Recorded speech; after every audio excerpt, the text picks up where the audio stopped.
If you have 20 minutes a month, we can get you up to date on everything involved in buying or selling a home. This is the Real Estate Roundtable, your monthly update on the real estate market from a Winnipeg perspective. Now, here's your hosts, Ryan Peterson and real estate expert Bo Kaufman. Welcome to another episode of the Real Estate Roundtable. This month's show includes a complete breakdown of everything that's going on in Winnipeg's real estate market in the back half of the summer. We'll talk to Nelson Camp, author of the book Money Tree, about investing in local real estate. And our featured guest today on Ask the Expert is heating and cooling specialist and a friend of mine, Darcy Berrington from Aire-Serv Heating and Air Conditioning. But first, our resident real estate expert, Bo Kaufman, is going to provide you with some great advice for selecting an agent. Ideally, the seller is going to ask for a referral from friends and relatives. But if that's not possible, they sometimes call a few agents to audition for the job. Now, there's a right way and there's a wrong way to do this. Let's start with the wrong way, Bo. Okay, the wrong way would be to ask the agent, what's my house worth? And it's a natural question. Every homeowner wants to know, what can you get me for my house? Well, the bottom line is the agents cannot predict what a buyer is willing to pay for your house. So what you're going to end up doing is having 3 agents come in and quote higher and higher numbers. Naturally, people gravitate towards the agent that quotes the highest number. So I'll give you an example. In my neighborhood, there's a row of townhouse condos. They're all built by the same builder, the same year, the same size, style, layout, location. They're identical all the way across. And recently, they've been selling for about $375 to $390. Now, a new listing comes up about a month ago at $450. Now, we're sitting here in the cold light of day, and we realize that $450 is way out of whack, but obviously that homeowner liked to hear that number. Well, after a month, it's been reduced to $420, and my prediction is going to be, in another month, it's going to be reduced to $390. So basically, they're giving an unrealistic number in order to secure the listing. Well, that's right. In the industry, we call that buying the listing, just telling the homeowner what he wants to hear, and you can adjust the price afterwards. It's really not a great way to do business, but it's effective. So if that's the wrong way, what's the right way to choose an agent? What's the right question to ask? Well, if you're going to interview 3 agents, realize that the only thing that sets them apart is what they actually do for you, not what they predict can happen. None of us have a crystal ball. So ask the agent, what do you do to promote my listing? Do you take pictures with your iPhone or do you hire a professional? Where do you post the listing aside from the MLS? Everybody uses the MLS. That's a great starting off point. But do you use social media, YouTube? Do you use other websites? Do you use printed media? So interview the agents on what they do, not what they predict. Is it reasonable to ask them for marketing examples from a recent home they listed? That's a perfect idea. I've been at this for 12 years and no one's ever really asked that. And that's a great way to set agents apart. Show me what you've done for recent clients, and that should give you a good idea of who the best agent for your house is. Now, you've got a good sense of what people are doing out there in the market in regards to real estate agents. What kind of variance is there in the marketing? Like, are there still people that are just doing the very basic real estate listing all the way to how active? Like, what is going on out there right now? What could people expect? Great question. You can expect a great variety. I've seen agents that list $1 million houses, and if you look at the pictures, they're totally atrocious. They use them with their own camera, with their own cell phone, and that's $1 million listing. On the other end of the scale, you've got some agents that really go the extra mile. They try and do virtual tours or elevated pictures. Drone photography. Drone photography, yeah, thanks. That kind of stuff. So there's a wide variety of services out there, and so make sure you got an agent that shows your house in the best light possible. Now that we've covered finding an agent, let's take a look at the opportunities in the current market. Time now for the Market Report with Bo Kaufman of Remax Performance Realty. Okay, here I like to look at the last month of sales activity in Winnipeg. And Winnipeg realtors are actually telling us that July this year was up 6% over July last year.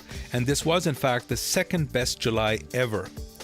Now, as normal, the most active price range for residential detached homes, those are the standalone houses, not townhouses, not apartments, but the residential detached, the most active price range was $250,000 to $300,000, and nearly 1 in 4 sales are in that price range, what I call the entry-level houses. The average days on market for residential detached homes was 29 days, and the average price of a sold home in Winnipeg was $313,000. Looking at condos, they've also increased. The most active price range is between $150,000 and $200,000, kind of entry-level price range for a nice condo. more than 1 in 4 are selling in that price range. So 27% of all sales. Whereas houses was 29 days on market, condos are a little bit slower. It's 39 days. And the average price for a condo that's sold is $244,000. Now, Bo, I noticed the banks increased mortgage rates last month. How has that impacted the market? I think it's much ado about nothing. I looked at this for about 2 days, and that's all they talked about was, oh my God, the sky is falling, the interest rates have increased, and it was the first increase in many years. I can't remember how many years. But Ryan, you and I remember interest rates back in the 80s and 90s. Yes. Double-digit ones. I mean, my first house was 18% or something like that. So they've raised it this time around by 0.2%. That's 1/5 of 1%. I'm going to put that in perspective. And let's round it up to 0.25% because all my charts are in 0.25% increments. Remember I said the average house was $313,000? Well, under the old rate, let's say, again, conservative, that you're getting a mortgage at 2.75%, you would be paying $1,441 a month. Under the new rate, if it goes up 1/4, now you're paying $1,481. That's a $40 increase over a month. Now, some people are going to say, well, that's it's tough for some people if they've extended themselves. Yes, that's true. You shouldn't buy a house right at the very limit of your capabilities because interest rates, like we said, are at an all-time low right now. So they can only go up. They're not going to go down anymore. So if your 1441 is overextending yourself, then yeah, 1481 is going to be a hardship, but it is just $40 overall. In the great scheme of things, it's not the end of the world. A couple less coffees on the way into work, right? That's right, 2 left Starbucks or whatever. And for condos, put that in perspective, the average condo was $244,000. Under the old interest rate, that would be $1,123 a month. Under the new one, it's $1,154. So that's $31 a month difference. Now, would you consider this a buyer's market, a seller's market, or a balanced market for both buyers and sellers? It's all a matter of perspective. I consider this fairly balanced, but when you compare it to the spring, it's certainly more looking like a buyer's market right now. I'll give you an example. In the entry-level prices that's under $250,000, we have 452 homes available. Last month we had 450. The month before we had 454. It's basically the same. But a couple of months ago we were selling 250 a month. This last month we only sold 200. So that's a 20% decrease in buyer activity, which makes it really more a buyer's market. If you're going out looking for one of these houses, you're going to have less competition, less chance of somebody else bidding against you. So that's certainly more a buyer's market. Thanks, Bo. Coming up after the break, we'll get some great tips for heating and cooling your home from this month's Ask the Expert, Darcy Berrington from Aire-Serv Heating and Air Conditioning. Real stories of buying a home with Bo Kaufman. There wasn't a lot on the market in the range that we were looking for. We just kind of walked in there. He wanted certain things, I wanted certain things, and kind of walked in there and thought, wow, this is really nice. Just right away, we both kind of knew we really wanted it. Bo was like, okay, we're going to try to get this. Basically, Bo explained that the house is technically sold, but it's conditional upon the sale of another house. To trump that, we have to go in with an unconditional offer. I knew it'd be no problem, so we went and did it. And we'll be signing our mortgage papers tomorrow.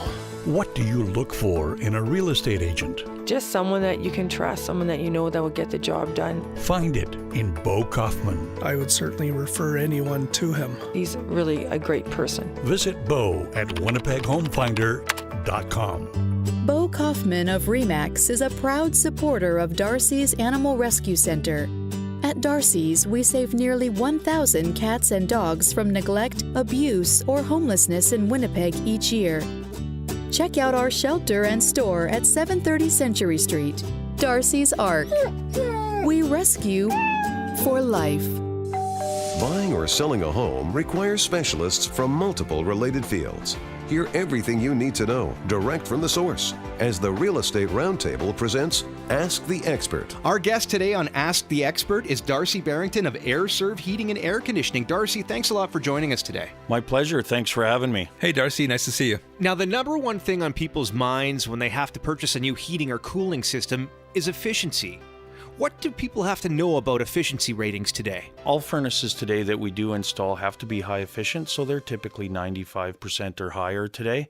But one thing people do forget is the operation of the blower motor itself. You probably want to look for something with a DC operation. It'll use about 1/6 of the energy used by a standard blower motor. What about air conditioning? Are they all the same, or is there a difference in air conditioning units these days? They've significantly changed in terms of energy efficiency. The old units were 8-10 SEER, so Like the one at my place. Remember, you were over the other day, and we were walking by it, and it's vibrating. And yeah, and I said, "How many aircraft do you have back here?"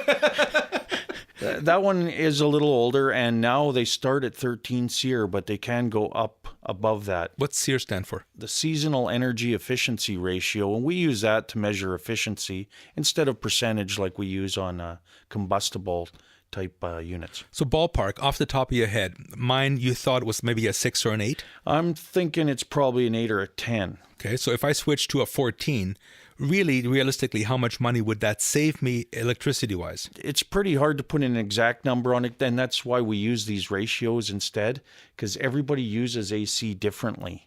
So that's one reason why we kind of do it that way. We know that it's quite a bit more energy efficient, but typically you're looking at $10 to $15 perhaps a month that it's being used continuously. All right. And the higher SEER ratio too, it's usually a much quieter unit. Okay, quieter than mine was. Significantly. Pilot to bombardier. Yeah. Now, there seems to be plenty of options when you're dealing with a forced air system, but what are the options out there for people who want AC but have old boilers or electric baseboard heat? The fastest growing segment in the whole HVAC industry is ductless, or sometimes they're called mini splits.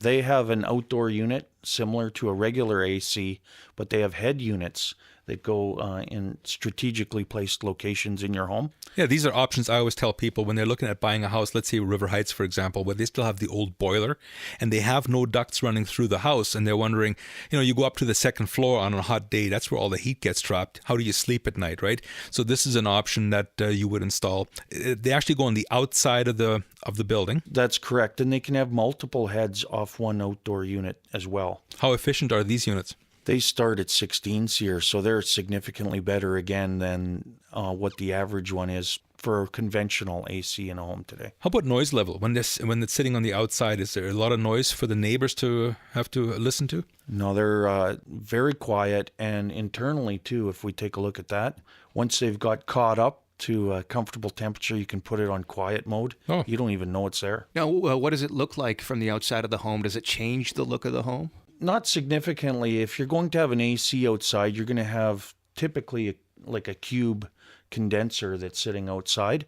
These ones are just a little different shape. They're more of a rectangle and can actually go tighter against the home as a result. All right. Well, now, what about heating your house with electric heat? Is there anything that people can do to save money there? Yeah, as you're probably aware, even though electricity is very efficient, it is more expensive to run, so looking at options is a great idea.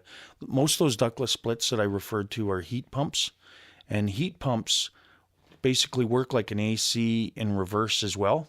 So they can gather warmth from outside and transfer it through the refrigerant lines to the head units inside.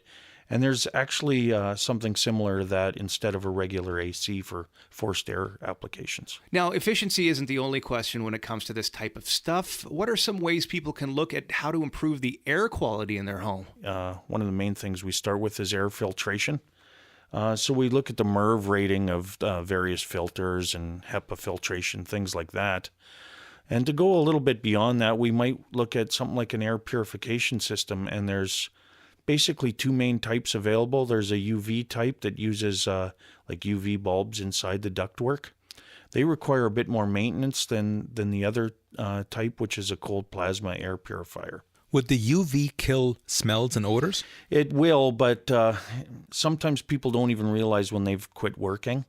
Okay. And those bulbs are supposed to be changed every 18 to 24 months, so significant maintenance. Now that cold plasma, that's something that you put into my house. That's the system? That's absolutely correct. Yeah, and that has one item that has two prongs that shoots positive and negative ions out of it. So if a particle does make it through the filter, it's going to be very small. Now it's got a positive or a negative charge and attaches to another one. which makes it bigger, and it'll get caught in a filter on the way back. It gives the particle an afro. Something like that, yes. Electric shock therapy. And I can tell you from experience that smells, whether it's cooking, whether it's smoking, those are great turnoffs for buyers. So this will kind of help with that, or It'll completely eliminate a lot of those smells very quickly. so I can start smoking cigars in the house. Is that what you're saying? Yeah, I'm not going to tell Bernice, but I would suggest that Maybe not. be careful with that one. That's right. What does it cost to add this to an existing system? It's in the neighborhood of $1,000 installed. They're so easy to maintain and things, though. So your ongoing costs with maintenance, etc., is just so much less. Yeah, I've seen. I mean, I'm looking at it. It's just a little electronic box with 2 wires coming out of it. So there's no filters to change, no light bulbs. It just sits there, does its job all day long. That's pretty much it. It's got little filaments on top, and you can just bump them with your finger, and that just makes sure they're not sticking together anymore. But now the new ones, they even have a little automatic arm that does that 'cause for you. who wants to spend their day flicking little filters, right? Flicking little. Yeah, once every 3 months. That's or right. whatever Yeah, it no, is. Yeah. terrible time waster. Yeah, absolutely.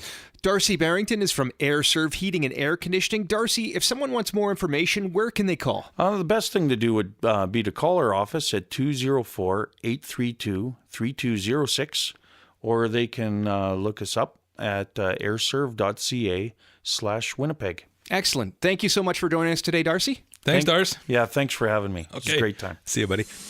Who knows the answers to your real estate questions? Bo knows.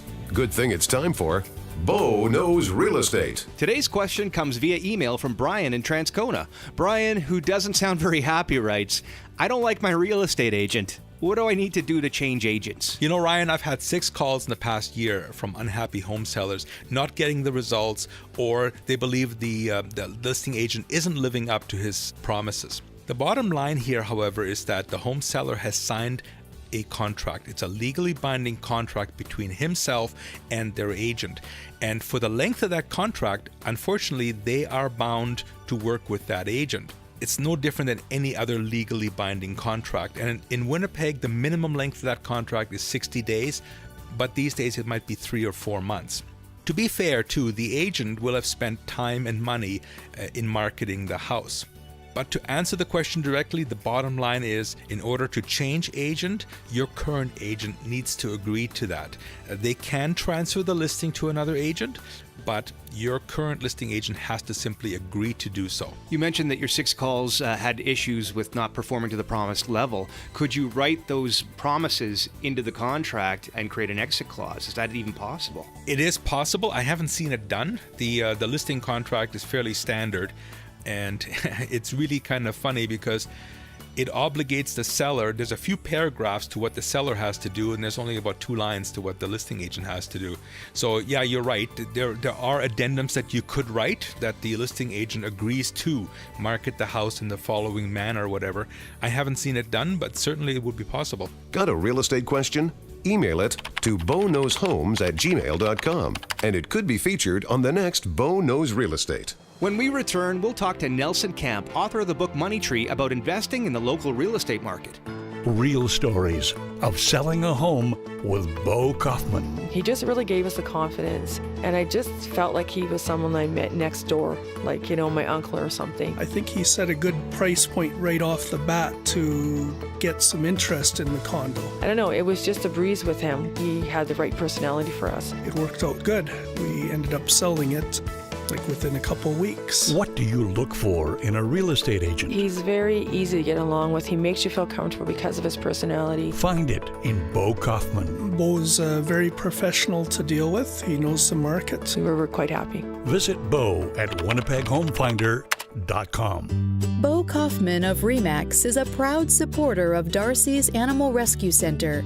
At Darcy's, we save nearly 1,000 cats and dogs from neglect, abuse, or homelessness in Winnipeg each year. Check out our shelter and store at 730 Century Street. Darcy's Ark. We rescue for life. What's going on this month in and around Winnipeg? Find out with the Community Callout. Today on the Community Callout, we're speaking with local real estate investor Nelson Camp, author of the new book Money Tree. Nelson, thanks for joining us today. Hey, my pleasure. Thanks for inviting me, Ryan. So why is real estate the best form of investment? Personally, I found that real estate is just an outstanding way of investing for not only the present, but for the future. Real estate provides so many different ways of creating wealth and creating revenue.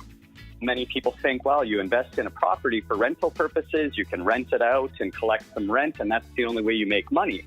But in reality, that's only one way of making money. You do collect rent, and if you plan properly and chose a wise property, you're definitely going to have cash flow, which is the profit you make after all your expenses are paid. But in addition to that, you also have a mortgage pay down that's happening for you. So as your tenant pays you every month, your mortgage gets paid down a little bit, which means you own a little bit more of the property that you never really paid for. Secondly, you've got equity gains, which is just the natural appreciation that happens in a building. Every year we see property values go up and up and up. There are odd years where it doesn't. But in Winnipeg, in the last 45 years, the statistics show us that the average has been about 6.9% that properties have been appreciating as an average.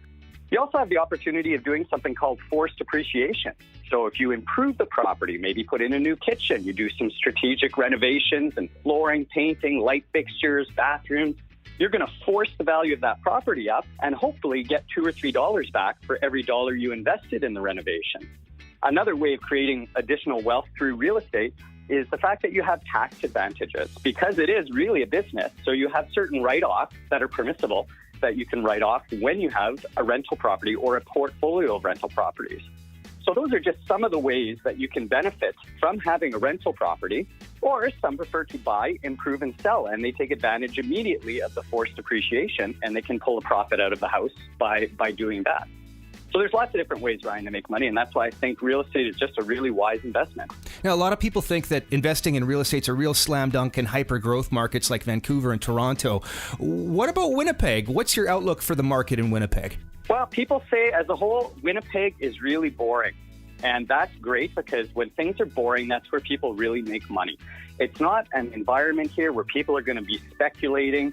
It's not an environment or a region where people are going to be buying a house and hoping to push back possession 4 months and then bank on being able to sell it in 3 months and then hopefully make $10,000 just because the property rose in value in that period of time. Now, that can happen, and that has happened in Winnipeg, but in my opinion, that's kind of a risky type of business because you're putting all of your eggs in one basket and hoping that that works. You don't really have any other exit strategy except to sell the building at that point. Many people say that there's perhaps a bubble happening. You know, when people look at the housing market in Canada, they're spending a lot of time looking at downtown Vancouver. They're spending a lot of time looking at downtown Toronto. Those markets are inflated. The advantage we have here in Winnipeg is that our costs are close to building costs. You know, if you add 30 to 40% perhaps on top of materials and labor, we're still in a very reasonable market. And there wouldn't be almost any area or room for correction in our market. So it's a safe zone, in my opinion, for investment. So the old phrase holds true in Winnipeg, slow and steady wins the race, right? Absolutely. Yep. It's boring, and that's the way people make money. When markets are boring and easy, you can bank on it, count on it, and sleep at night. So when's a good time to get started in real estate investing? Well, the best time to start investing in real estate is 20 years ago. The next best time is right now. People often say, well, why right now? Maybe I'll wait till next year. I'm going to save up a bit of money and then I'll do it in a few years. Well, you know, we just bought a property recently and it wasn't anything fancy. It was a 3-unit building, a small multifamily. By buying it, renovating it and renting it immediately and not waiting, it created an additional $100,000 in 1 year when you put all the different streams of revenue, income, and wealth growth together. So sometimes the cost of inaction can be significant in terms of expenses when you're looking at investment. So my advice, the best time to invest in real estate is right now. Now, if somebody wants to get started in real estate investing, what do they need and what do they need to do? Many people say you need money to invest in real estate. And there may be some truth to that in terms of the fact that you need money, but nowhere is it written in the rules that you have to have your own money to invest in real estate. There are many creative ways of using other people's money, of using the bank's money, of partnering with others, of having zero down deals that I call them. And that's the way I buy all of my real estate. So there are many opportunities to buy real estate without using your own money. And people say they don't have time.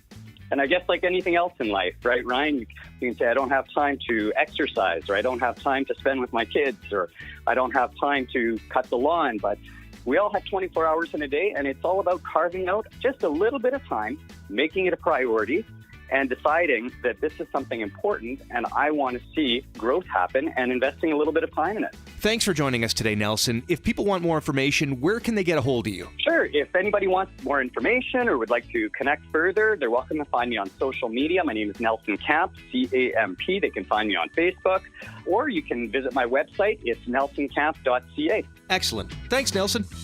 Now, before we close out the show, here's The Last Word with Bo Kaufman. You remember in the news a couple of months ago, there was a painter going door to door in Winnipeg, offering services and collecting $800 deposits and then disappearing. Now, painters are what I consider an uncontrolled industry. There's many like that. For example, home inspectors, moving companies, renovators, roofers. And the best prevention to something like this happening to you is to ask a trusted source for a referral. Now, what if someone has just moved here from out of province? Then what can they do? They can always give me a shout. I actually get phone calls from buyers who've just finished buying a house with another agent. Even there, they're phoning me to get a referral for a lawyer or for a home insurance company, and that's totally fine. I don't mind that at all.